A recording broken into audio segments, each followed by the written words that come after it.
When most of us are taught to save money, we're told to put it away in a safe, quiet place.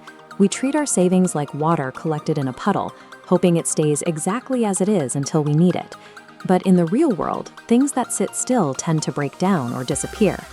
This diagram shows how inflation acts like the sun on that puddle, slowly evaporating what your money can buy, even if your account balance stays the same.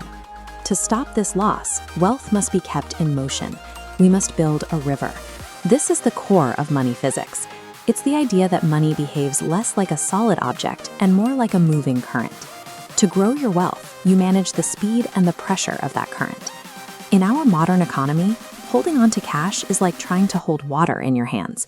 It eventually leaks away. Learning to build and direct a flowing system isn't just a good idea. It's the only way to keep your value from evaporating. Think about a river moving through a valley. That moving water has power because it's going somewhere. When you put your money to work, by buying inventory for a business or investing in a new skill, you're creating that same kind of movement. There's a specific name for how fast a single dollar moves through your life and back into your pocket: velocity. The more times you can turn that dollar in a year, the more wealth it creates for you. This chart compares two different ways of moving money. On the left is a slow cycle, like getting paid once a month and letting it sit. On the right, smaller, faster loops simulate a shop buying and selling daily. This generates much more value. The magic is compounding frequency, feeding profits back into the start so the system rapidly expands. You don't need a huge amount of cash to get started.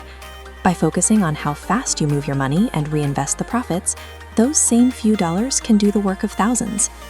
Of course, a river only flows well if the riverbed is clear. If there are rocks and debris in the way, the water slows down and loses its power. In your finances, this debris is called friction. It's anything that slows your money down, like high bank fees, long wait times for payments, or complicated, time-wasting manual paperwork. When you automate your billing or find a faster way to process orders, you're essentially clearing the rocks out of your river. The money flows faster and more of it stays in your pocket because there are fewer leaks along the way.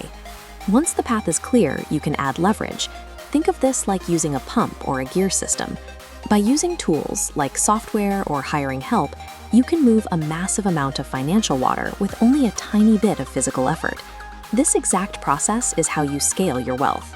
By keeping friction low and using tools to do the heavy lifting, one person can manage a huge financial current impossible to handle by hand.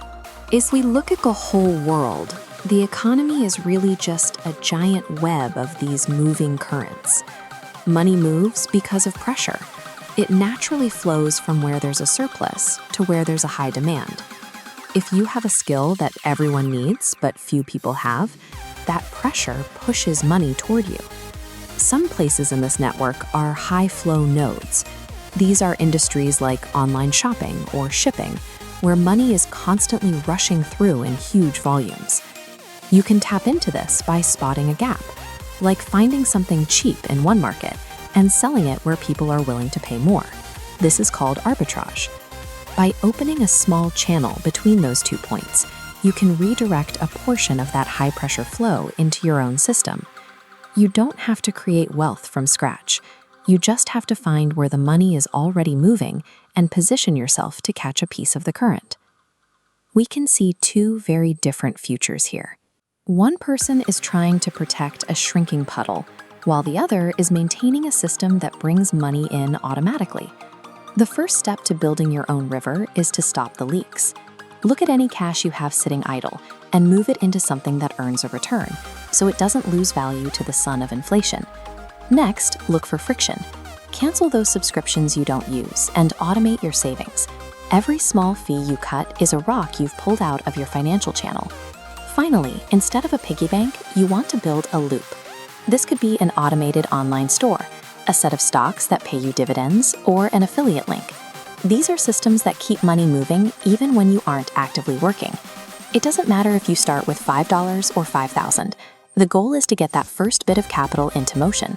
When you combine speed, low friction, and automated tools, you create a system that feeds itself. True financial freedom happens when your river is engineered so well that the money keeps flowing, powered by the systems you've put in place.